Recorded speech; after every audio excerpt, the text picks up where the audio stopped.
বন্ধুরা, আমি জানি তোমাদের আরও বেশি খোলামেলা গল্প শুনতে ইচ্ছে করে। আরও বেশি মজাদার রসালো গল্প শুনতে ডেসক্রিপশনে দেওয়া টেলিগ্রাম চ্যানেলে জয়েন হয়ে যাও। ওখানে আমি তোমাদের জন্য অনেক মজাদার সব ভিডিও সাজিয়ে রেখেছি, তো জলদি জলদি জয়েন হয়ে যাও। আমাদের বাসার কাজের মহিলা হুট করে একদিন বলল কাজ ছেড়ে দেবে। প্রায় 3.5 বছরের বেশি সময় ধরে এসে আমাদের বাসায় কাজ করে তার কাজ ছিল খুবই ভালো, তাকিয়ে থাকার মতন। আমরা তাকে আন্টি ডাকতাম। কাজ ছেড়ে দেওয়ার কারণ হলো সে পরিবার সহ শহর ছেড়ে নিজের দেশের বাড়ি চলে যাবে। হুট করে নতুন কাজের মহিলা কোথায় পাবে এই নিয়ে আম্মু খুব টেনশনে পড়ে গেল, কারণ এখন 8-0 মহিলাই গার্মেন্টসে চাকরি করে। বাসা বাড়ির কাজের চেয়ে গার্মেন্টসের কাজে তাদের আয় বেশি হয়। আম্মু টেনশন শুনে কাজের আন্টি বলল সে নিজেই তার পরিচিত একজনকে জোগাড় করে দেবে। আম্মু কিছুটা নিশ্চিন্ত হলেও পুরোপুরি ভরসা করতে পারল না। সবার কাজ তো আর পরিপাটি নয়, তাই আন্টিকে বলল তিনি কাজ ছাড়ার আগেই যেন একদিন সেই মেয়েকে নিয়ে আসেন। একদিন কাজ করিয়ে দেখতে হবে, ভালো না হলে আম্মু নিজের লোক লাগিয়ে কাউকে খুঁজে নেবে। কথামতো একদিন 2-4-2-5 বয়সের একটা মেয়েকে সাথে করে নিয়ে এল। সে মেয়েটাকে দেখে আমরা অবাক হলাম। দেখতে যেমন সুন্দর, পরনের পোশাকও তেমনি পরিচ্ছন্ন। এই মেয়ে বাসায় কাজ করবে ভাবতেই আমরা আশ্চর্য বোধ করছিলাম। কাজের আন্টির পরিবর্তে সেদিন কাজ করল মেয়েটা। আন্টি এবং আম্মু মিলে দিক নির্দেশনা দিচ্ছিল। কাজ শেষে তাদেরকে চা বিস্কুট দেওয়া হলো। খেতে খেতে মেয়েটাকে পরিচয় করিয়ে দিচ্ছিল আন্টি। সে বলল তারা যেখানে থাকে সেখানেই মেয়েটা তার একমাত্র ছেলে সন্তানকে নিয়ে ভাড়া এসেছে। নতুন এসেছে এই এলাকায়, এসে সবার কাছে অনুরোধ করেছে কেউ কোন কাজ জোগাড় করে দিতে পারলে উপকার হবে। মেয়েটির স্বামী আছে কিন্তু তার সাথে থাকে না, অন্য বউয়ের কাছে থাকে। তার এবং তার ছেলের কোন খরচপত্র বহন করে না, তাই সে রাগ করে এখানে এসে নতুন ভাড়া নিয়েছে আর 2টো বাসা বাড়ির কাজ করছে বর্তমান। আগে কখনো করেনি। 1 তারিখের আগে থেকেই মেয়েটির নিয়মিত কাজে আসতে লাগলো। একদিন দেখলাম কাপড় ধুচ্ছে আর ফুঁপিয়ে কাঁদছে সে। আমরা নানা রকম প্রশ্ন করার পরও সে কিছুই বলেনি। এরপর থেকে প্রায় দেখতাম সে কাঁদছে। আমরা অনেকবার জিজ্ঞেস করেও কিছু জানতে না পেরে একসময় জিজ্ঞেস করা বন্ধ করে দিলাম। একদিন সে তার ছেলেকে নিয়ে এলো। প্রথমবার ছেলেকে এনে সে অনেক সংকোচ বোধ করতে লাগলো। আমরা তাকে সহজ হতে ভরসা দিলাম, যেহেতু বাচ্চাটা ছোট সে তো মাঝে মধ্যে আনতেই পারে। শুনলাম প্রতিদিন ছেলেটাকে ঘরে একা তালা মেরে রেখে আসে। আশেপাশে মেয়েটার কোন আত্মীয় বা পরিচিতি নেই, দেশের বাড়ি গ্রামে। এরপর থেকে ছেলেটাকে প্রায় নিয়ে আসতো। আমরা তাকে সব সময় এটা সেটা খেতে দিতাম। বাচ্চাটা ভয়ে নিতে না চাইলে তার মায়ের কথাই নিত। খুবই শান্ত বাচ্চা ছিল। একদিন মেয়েটা বাচ্চাটাকে কোলে করে এনে আমাদের রান্নাঘরে বসলো। আম্মু রান্না করছিল আর আম্মুকে আমি সাহায্য করছিলাম। সে বসার পর কান্নার ব্যাগ বেড়ে উচ্চস্বরে পৌঁছে গেল। আমরা জিজ্ঞেস করার পর সে সবকিছু আমাদেরকে বিস্তারিতভাবে করুণভাবে আমাদের কাছে সাহায্য চাইল। মেয়েটা যা যা বলল তার মতো করেই সবকিছু বর্ণনা করলাম। মেয়েটি বলল আমি বাবা মার একমাত্র মেয়ে ছিলাম। আমার বড় 2 ভাইয়ের একজন সরকারি চাকরি করে, আরেকজন মুদি দোকানে। সবার মধ্যে একমাত্র হয় আমার দাপটাই ছিল অন্যরকম। ধরাকে সরা জ্ঞান মনে করতাম। আমার অনেক অন্যায় আবদারও সবাই পূরণ করত। আমি ছিলাম সবার দুর্বলতা, সবার এত এত প্রশ্রয়ের কারণে আমি বিগড়ে যাচ্ছিলাম, সেটা কেউ বুঝল না। স্কুলের গণ্ডি পেরোনোর আগে রাস্তার বখাটে লিডার এর সাথে আমার প্রেমের সম্পর্ক তৈরি হলো। স্কুল ফাঁকি দেওয়া শুরু করলাম, যার কারণে প্রতি পরীক্ষায় ফেইল আসতো। শিক্ষকরা বাবা মাকে ডেকে বিচার দিলেও বাবা মা কখনো আমাকে মৃত্যু ধমক ছাড়া আর কোন শাসনই করলেন না। এতে আমি আরও প্রশ্রয় পেয়ে গেলাম। স্কুল, কোচিং আর বান্ধবীদের বাড়ি যাওয়ার নাম করে বখাটে ছেলেটার সাথে ঘুরে বেড়াতাম। সে আমার জন্য অজস্র টাকা পয়সা খরচ করত এবং সব সময় এটা সেটা উপহার দিত।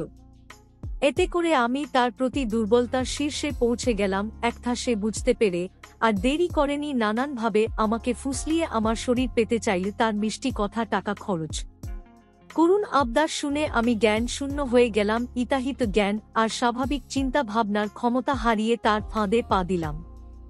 এভাবে কয়েক মাস চলার পর আস্তে আস্তে তার মুখোশ উন্মোচন হতে লাগল। আমাকে বিয়ের যে আশা আসতে দিয়েছিল তার সম্পূর্ণ অস্বীকার করে আমাকে ছেড়ে দিল। আমাকে জানালো সে এখন অন্য কাউকে ভালোবাসে। আমার প্রতি তার আর কোনো অনুভূতি অবশিষ্ট নেই।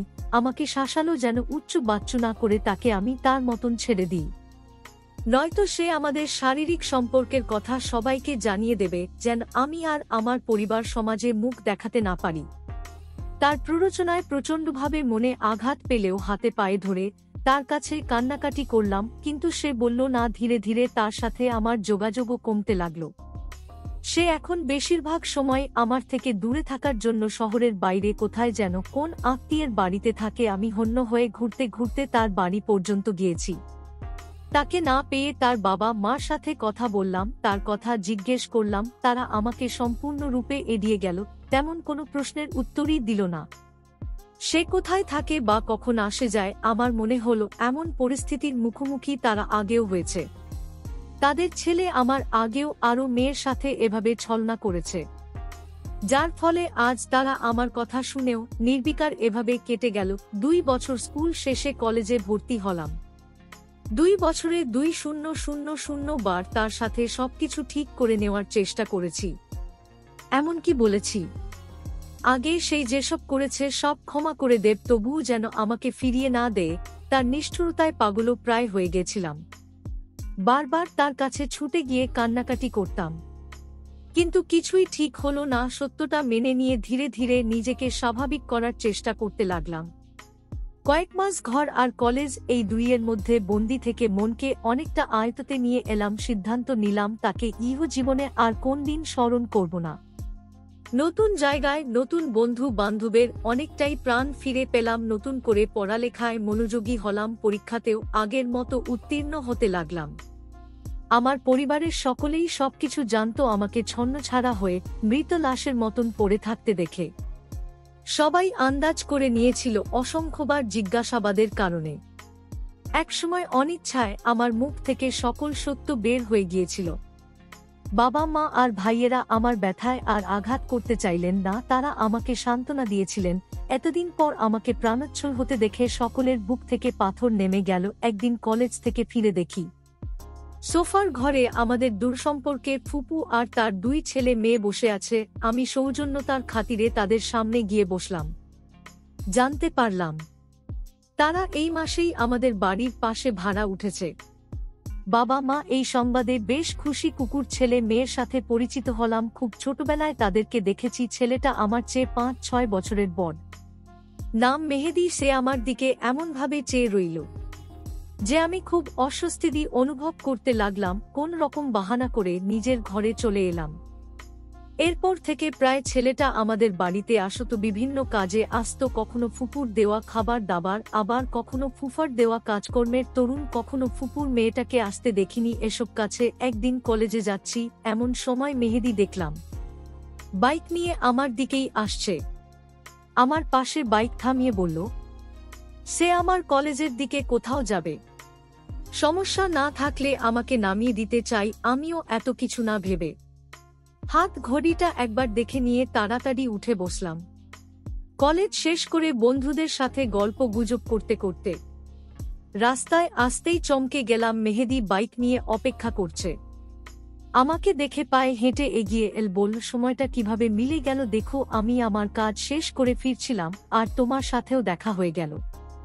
আপত্তি না থাকলে একসাথে যেতে পারি। আমি কিছুক্ষণ আন্তামতা করে শেষে রাজি হলাম। এরপর থেকে প্রায় সে আমার জন্য বাইক নিয়ে অপেক্ষা করত। বুঝতে পারলাম সেদিনের কাজের বাহানাটা সে মিথ্যে বলেছিল। তাই কখনো কখনো মানা করে দিলেও মাঝে মধ্যে তাড়াহুড়ো থাকলে তার সাথেই চলে যেতাম। এভাবে একসময় সে ভেবে বসল আমিও তার প্রতি দুর্বল।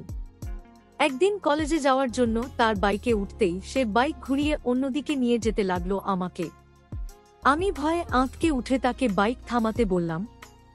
সে আমাকে ভয় পেতে নিষেধ করল। আমি কাঁপা কাঁপা হাত নিয়ে বাইক খামচে ধরে বসে রইলাম।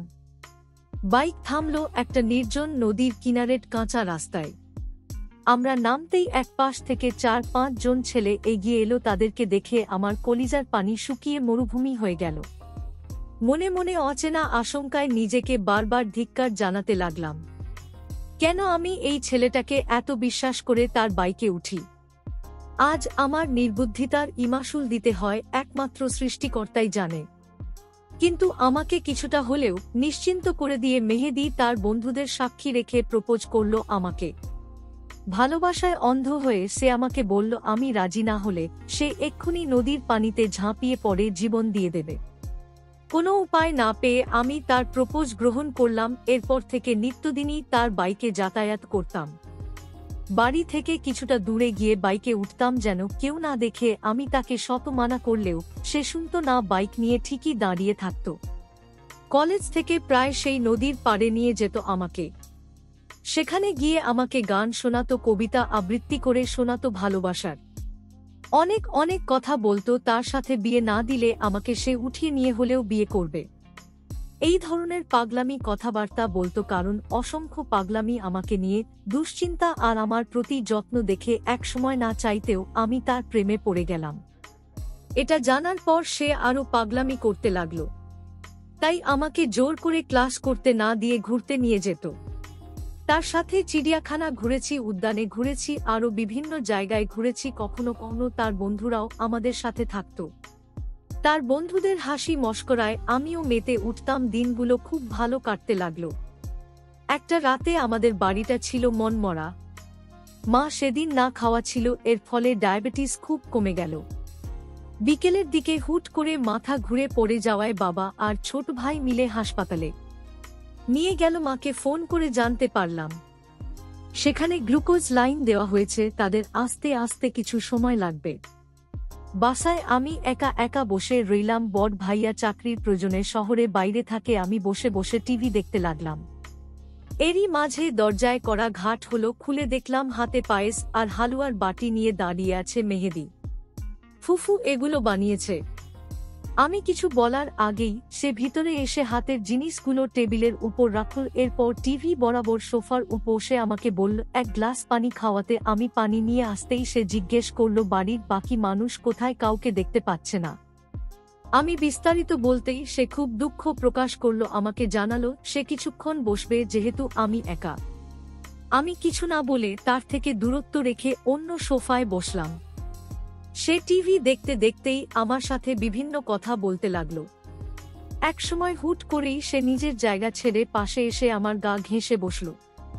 আমি চমকে উঠে সরতে নিলেই সে হাত ধরে আমাকে আটকে ফেলল।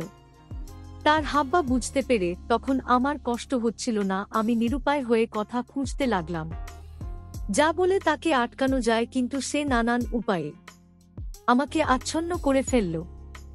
একসময় আমার জোড়াজুড়ির সাথে না পেরে আমার হাত দুটো শক্ত করে ধরে রাখল। চিৎকার করে কেঁদেও নিস্তার পেলাম না। দ্বিতীয়বারের মতন কাউকে বিশ্বাস করে একই প্রতারণার শিকার হলাম। আমার কান্না থেমে যেতে ঘৃণা নজরে তার দিকে তাকালাম। সে বলল আমরা তো কিছুদিন পর বিয়েই করব, তুমি এত রাগ করছো কেন?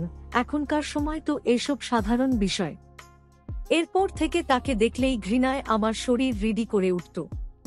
সে বিভিন্ন ভালোবাসার কথা বলে আমার মন ভোলাতে চাইত। এরপর সে আমাকে প্রায় ফোর্স করতে লাগলো শারীরিক চাহিদার জন্য। আমি রাগে দুঃখে বলে দিলাম তার সাথে সব সম্পর্ক শেষ, আর কোন সম্পর্ক রাখতে চাই না আমি। এতে প্রচণ্ড ক্ষুব্ধ হয়ে এসে আমার পরিবারের কাছে এসে সমস্ত কথা বলে দিল। প্রমাণ হিসেবে তার বন্ধুরা বলল তারা তখন ঘরের বাহিরে ছিল যখন আমরা দুজনে একা ছিলাম। বাবা মা আমাকে জিজ্ঞেস করল, আমি অস্বীকার করতে পারলাম না। সেদিন জীবনে প্রথমবার বাবা আমাকে মারল, শুধু মারল না, রীতিমতো আহত করে ফেলল থাপ্পড়ের। এক পর্যায়ে আমি মেঝেতে পড়ে গেলাম। সেই অবস্থায় বাবা মাকে উপরেচু করে লাথি মারতে লাগল। রাগে সে অন্ধ হয়ে গিয়েছিল। বড় ভাইয়া তখন বাড়িতে ছিল বিধায় সে বাবাকে থামাতে সক্ষম হয়। সেদিনের পর থেকে আমি ঘর থেকে বের হওয়া একেবারের জন্য বন্ধ করে দিলাম।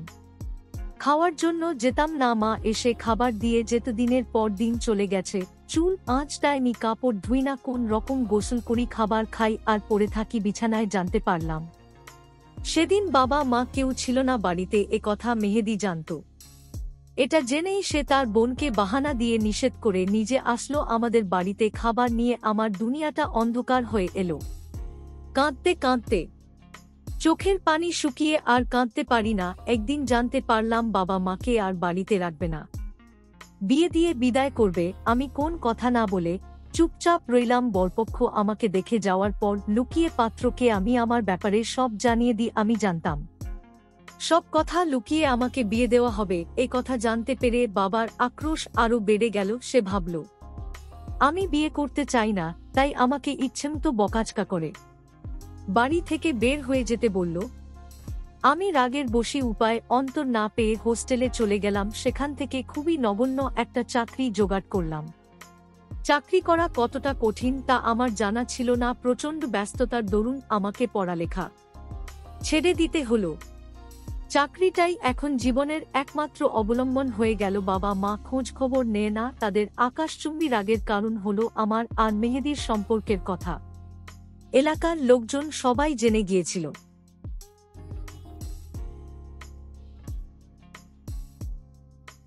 এরপর থেকে বাবাকে ঘরবন্দি হয়ে থাকতে হচ্ছে। একে তো লজ্জায় তার ওপর লোকজনের ঘৃণ্য কথাবার্তায় ঘর থেকে বের হওয়া দুষ্কর হয়ে গেছে।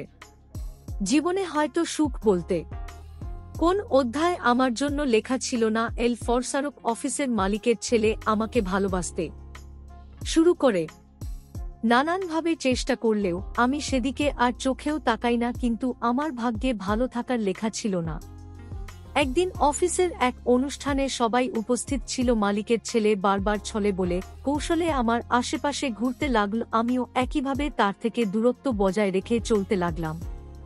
এই সামান্য একটা বিষয় যে কেউ একটা রেগে যেতে পারে আমার ধারণা ছিল না। অনুষ্ঠানে এটা সেটা খাওয়ার ফাঁকে এক গ্লাস জুস খেয়েছিলাম।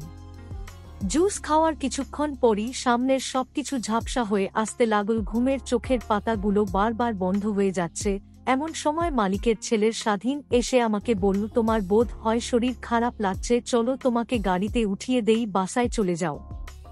আমি আধো ঘুম আধো জাগরণে তার কথা শুনলাম, কিন্তু কিছু বলতে পারলাম না। তার হাত ধরে টলতে টলতে কোথায় যাচ্ছিলাম বুঝতে পারলাম না। অনেকটা সময় পর যখন আমার ঘুম ভাঙল, নিজেকে আবিষ্কার করলাম চাদরের নিচে অর্ধনগ্ন অবস্থায়। আশেপাশে তাকিয়ে বুঝতে পারলাম আমি কোন হোটেলে আছি। সবকিছু চারিদিক সাদা। আমার মনে আছে জুস খাওয়ার পর ঘুমে আমার বেহুশ হয়ে থাকার অবস্থা ছিল। তখন স্বাধীন আমাকে কোথাও নিয়ে যাওয়ার কথা বলল। কোথায় আনলো পরিস্থিতি বুঝতে আমার অনেকটা সময় লেগে গেল। যেহেতু আমাকে করানো যে কয়েকটা ঘুমের ওষুধ খাওয়ানো হয়েছিল এড়িয়ে যাওয়ার কারণে বড়লোকের ছেলে এভাবে প্রতিশোধ নেবে ভাবতে পারিনি।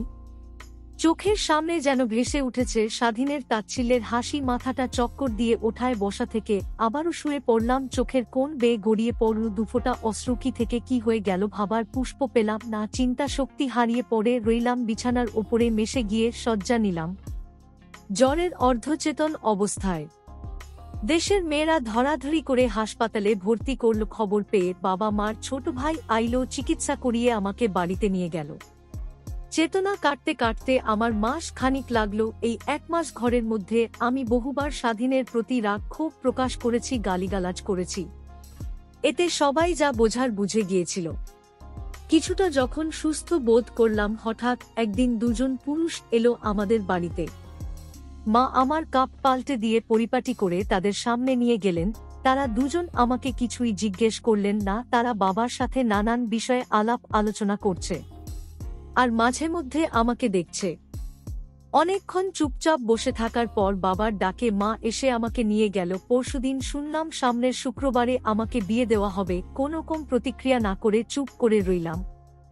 যা হচ্ছে হতে দিলাম। জীবনের প্রতি আর কোন আশা ভরসা অবশিষ্ট নেই আমার। নির্ধারিত সময় আমার বিয়ে হয়ে গেল। সেদিনই আমাকে শ্বশুর বাড়ি পাঠানো হলো। সেখানে গিয়ে দেখলাম আমার স্বামীর আগের ঘরে 2 সন্তান আমার অপেক্ষায় বসে আছে। মেয়েটার বয়স 14, ছেলেটার বয়স 1। আমার বুক চিরে বেরিয়ে এল জীবনের সবচেয়ে বড় দীর্ঘশ্বাস। চোখের কোণেও পানি এলো না। সেদিন আমার নিজেকে মনে হলো মৃত একজন মানুষ। কিন্তু সেদিনও আমি আসলে মরিনি। মরেছিলাম তো সেদিন, যেদিন ভাগ্য আমাকে জীবনের সবচেয়ে বড় চমকটা দিল। সকল আশার আলো নিভিয়ে দিয়ে আমাকে মৃত্যুর কুঠরিতে ঢেলে দিল। বিয়ের 1-5 মাস পর ডাক্তারের কাছে গিয়ে জানতে পারলাম আমি 2-5 মাসের গর্ভবতী। আমার চোখের সামনে পৃথিবী সেদিন থমকে গিয়েছিল। নিজের সবার ঘরটাতে গিয়ে দরজা বন্ধ করে দিলাম। আমি আত্মহত্যার চেষ্টা করতে গিয়ে পড়ে যাওয়াই শব্দ শুনে বাড়ির সবাই দরজা ধাক্কাধাক্কি শুরু করল। দ্বিতীয়বার একই কাজ করার ক্ষমতা রইল না আমার। ঝড় ঝরিয়ে কাঁদতে রাখলাম বিছানায় বসে। সবাইকে সত্যটা বলে দিলাম, একদিন তো জানবেই, সাথে এটাও বলে দিলাম অবৈধ হলেও এই সন্তান নষ্ট করার ক্ষমতা বা দুঃসাহস আমার নেই। আমার স্বামীর সবটা জেনেও কিছু বললেন না। রাগ হয়েছেন নাকি মেনে নিয়েছেন কিছুই বুঝতে পারিনি। তখন আমার 7 মাস চলছিল। সব ছেলে মেয়েগুলোর জন্য আমাকে আনা হলেও তাদের কোন সেবা যত্নই আমি করতে পারছিলাম না, যেহেতু আমি নিজেই অসুস্থ। আমার স্বামী একদিন রেগে গিয়ে বললেন আমি যেন বাবার বাড়ি চলে যাই। আমি তার হাত ধরে কান্নাকাটি করে বললাম আমাকে যেন তাড়িয়ে না দে বাবার বাড়িতে। আমাকে সবাই ঘৃণা করে। একদিন দুপুরে ভাত খেয়ে ঘুমিয়েছিলাম, প্রচণ্ড হইচিয়ের শব্দে ঘুম ভেঙে গেল। রুমের বাইরে গিয়ে দেখলাম অপরিচিত একজন মেয়ের সাথে আমার শ্বশুরবাড়ির সকলের তর্ক বিতর্ক হচ্ছে। আমি এক ফোনে দাঁড়িয়ে কথায় কথায় বুঝতে পারলাম মেয়েটিকে আমার স্বামী গোপনে বিয়ে করেছেন। বেশি দিন হয়নি বিয়ে, মাত্র 1-5 দিন। সবকিছু বুঝতে পেরে আমার পায়ের নিচের মাটি সরে গেল, কান দিয়ে ধোঁয়া বের হতে লাগলো। মাথা ঘুরিয়ে সেখানেই বসে পড়লাম। সবাই আমার স্বামীকে ফোন করে বাড়িতে আনলো। সে এসে সবকিছু স্বীকার করল। যেহেতু মেয়েটির কাছে সব প্রমাণ ছিল, তার ভাষ্যমতে সে আমাকে নিয়ে সন্তুষ্ট নয়। আমার মতন নষ্ট মেয়েকে সে রাখতে চায় না। আমার পেটের বাচ্চাকেও সে মেনে নেবে না। আমি তার ঘরের সন্তানের এবং তার নিজেরও কোনো চাহিদা পূরণ করতে পারি না। 2 দিন ধরে বিচার সালিশ করে সিদ্ধান্ত হলো আমাকে ডিভোর্স দিয়ে পাঠিয়ে দেওয়া হবে। তাদের আমার প্রতি কোনো দায়বদ্ধতা নেই, কারণ আমার পেটের বাচ্চা আমার স্বামীর নয়। আমি বললাম আমাকে যেন তাদের বাড়ির কাজের মহিলা করে রাখে, তবুও ডিভোর্স না দেয়। আমার কান্নাকাটিতে তাদের মায়া হলো, কিন্তু শর্ত হলো তাদের নতুন স্ত্রীর সাথে যেন ঝামেলা না করি, আর তার সন্তানদের দেখাশোনায় কোন ত্রুটি না রাখে। সন্তানদের দেখাশোনার দায়িত্ব আমার ওপর ছেড়ে আমার স্বামী তার স্ত্রীকে নিয়ে অন্যত্র গিয়ে থাকতে লাগলেন। বাড়ির সকলের সুযোগ পেয়ে কাজকর্ম সব আমার উপর ছেড়ে দিল। অসুস্থ শরীরেও তাও মেনে নিলাম, কিন্তু মানল না আমার স্বামীর বর্তমান স্ত্রী। সে কিছুতেই মানতে পারছে না সে ছাড়া তার স্বামীর আরও এক স্ত্রী থাকবে। এগুলো নিয়ে ঝামেলা হয়ে আবারও সালিশ বসে সালিশের সিদ্ধান্ত হয় আমাকে ডিভোর্স দেয়া হবে। সবাই একমত প্রশান্ত করে আমি বাকরুদ্ধ হয়ে বসে থাকা ছাড়া আর কিছুই করার ছিল না। কান্নাকাটি করেও আর কোনো উপায় হবে না বুঝতে পেরেছিলাম, তাই সে চেষ্টাও করিনি। তারপর আমার সন্তান ভূমিষ্ঠ হলো। তাকে 1-5 দিনের কোলে নিয়ে আমি বের হলাম তার বাবাকে খুঁজতে। সেই অফিসে গিয়ে শুনলাম মালিকের ছেলে কিছুদিন আগে বিয়ে করেছেন। সেই মুহূর্তে আমি গিয়ে তার বাড়িতে হানা দিলাম। সন্তান কোলে নিয়ে তাকে পাতলা করে বললাম আমার সন্তানকে স্বীকৃতি দিতে। তারা সকলেই আমাকে প্রথমে হুমকি ধামকি দিয়ে শাসনেও পরে আমার কঠোরতা দেখে হুমকি দেওয়া বন্ধ করল। আমাকে বিরাট অঙ্কের টাকার লোভ দেখানো হলো। এসব নিয়ে বিরাট ঝগড়াঝাটির পর স্বাধীনের স্ত্রী তাকে ছেড়ে চলে যেতে চাইলে স্বাধীন আর কোনো উপায় না পেয়ে আমার কাছে প্রমাণ চাইল। সে শুরু থেকেই অস্বীকার করছিল আমার সাথে তার তেমন কিছুই হয়নি। সেদিন সে আমাকে সত্যি গাড়িতে উঠিয়ে দিয়ে চলে গিয়েছিল। আমি স্বাধীনকে বললাম আমার সন্তান আর তার ডিএনএ টেস্ট করিয়ে যেন সে আমাকে মিথ্যা প্রমাণ করে। প্রথমে শেষ রাজি না হলেও তার স্ত্রী চিৎকার চেঁচামেচিতে তাকে রাজি হতে হলো। হাজার অস্বীকার করেও সত্য তো বদলানো যায় না, যা হওয়ার তাই হলো। স্বাধীনের স্ত্রী চলে গেল বলে গেল কিছুদিনের মধ্যে ডিভোর্সের কাগজ পাবে। আমি নিজের সন্তানের ভবিষ্যৎ ভক্ত করার জন্য স্বাধীন এবং তার পরিবারকে চাপ দিতে লাগলাম আমাকে বিয়ে করতে, নয়তো পরিচিত সকলের কাছে রটিয়ে দেব তার কুকর্মের কথা। এই বলে হুমকি দিলাম। হুমকিতে কাজ হলো, সে আমাকে বিয়ে করতে বাধ্য হলো। আমার সন্তানের দায়িত্ব নীল, কিন্তু আগের স্ত্রীর সাথে ছাড়াছাড়ি হলো না। তাদের মধ্যে সব মিটমাটও হয়নি, আবার মিলমিশও হয়নি। তবুও সে ওই স্ত্রীর সাথেই থাকে। ইদানিং স্ত্রীর তিক্ত কথাবার্তায় বশীভূত হয়ে সে আমাকে আর সন্তানকে ছেড়ে দেওয়ার হুমকি দেয়। আমাদের খরচপত্র কিছুই দেয় না। আমি মানুষের বাসায় কাজ নিয়েছি, কিন্তু এতটুকুতে আমাদের পোষাচ্ছে না। বাবা মায়ের কাছে গিয়েছিলাম, বাবা মা বৃদ্ধ হয়েছে। 2 ভাইয়ের বউ আমাকে অপমান করে দরজা থেকে তাড়িয়ে দিয়েছে। ভাইদের সাথে দেখা করার সুযোগও দেয়নি, ভাইদের নিশ্চয়ই বলেওনি আমি গিয়েছিলাম। আমি আমার স্বামীর সাথে সংসার করতে চাই, সে আমার সাথে খারাপ আচরণ করে প্রতিবাদ করলে মারধর করে ইদানিং আমার কাছে আসে, এসেই বলে তার স্ত্রী চায় আমি যেন তার সাথে সমস্ত সম্পর্ক ছিন্ন করি। কিন্তু আমি তা চাই না। আমি আমার সন্তানের একটা সুন্দর ভবিষ্যৎ চাই, তাদের যেন অসুবিধা না হয়, এজন্য আমি শহর ছেড়ে এখানে আশ্রয় নিয়েছি। তবু যেন ছেড়ে দেওয়ার কথা না বলে। কিন্তু তার স্ত্রী এসে আমাকে বল ডিভোর্সের সই করতে, নইলে সে আমার সন্তানের ক্ষতি করবে। আপনারা আমাকে একটা সুরাহা করে দিন, যে কোনভাবে আমাকে আমার স্বামীর ঘরে পৌঁছে দেওয়ার একটা ব্যবস্থা করে দিন। জীবনের উঁচু নিচু পথে হাঁটতে হাঁটতে খুবই ক্লান্ত হয়ে গেছি, বাঁচার ইচ্ছা তো কবেই শেষ হয়ে গিয়েছে। শুধুমাত্র ছেলেটার জন্য টিকে আছি। মেয়েটার জীবনের ঘটনা শুনে আমি আর আম্মু পাথর হয়ে বসে রইলাম। এভাবে কেউ জীবনের প্রতি পদে পদে হোঁচ খেতে পারে, এভাবেও কেউ ঠকে, এমনও পুরুষ নামক অমানুষ চতুর্দিকে বসবাস করে। আব্বুকে এসব জানাতেই আব্বু বলো এগুলো নিয়ে যেন আমরা হইচি না করি, আজকালকার সমাজে এগুলো অহরহ ঘটছে। কয়টার খোঁজ আমরা রাখছি বা রাখতে পারব, কয়টার সংসার আমরা সমাধান করতে পারব? আমরা মেয়েটার পক্ষ থেকে কিছুই করতে পারলাম না, আমরাও মেয়ে মানুষই, আমাদের এত ক্ষমতা কোথায়? আমাদের মনের দহন তো পুরোপুরি জেকে বসল সেদিন, যেদিন থেকে মেয়েটি আর কাজে এলো না। পুরনো কাজের মহিলার কাছে খোঁজ করেও মেয়েটির সন্ধান পাওয়া যায়নি। ভাড়া বাসাটাও মাসের অর্ধেকের আগেই ছেড়ে চলে গেছে। অবশেষে মেয়েটির কি হলো? সে কি যন্ত্রণায় বারংবার আঘাত সইতে পেরে এখনো বেঁচে আছে, নাকি নতুন কোনো অন্লে দগ্ধ হচ্ছে? আমাদের কিছুই জানার উপায় আর রইল না। প্রিয় দর্শক, এই গল্পটা আপনাদের কেমন লাগলো তা অবশ্যই একটি কমেন্ট করবেন। আর যদি গল্পটা আপনাদের ভালো লেগে থাকে তাহলে ভিডিওটিতে একটি লাইক করে দেবেন। এই ধরনের ভিন্ন স্বাদের গল্প শোনার জন্য চ্যানেলটিকে অবশ্যই সাবস্ক্রাইব করে আমাদের সঙ্গে যুক্ত থাকুন।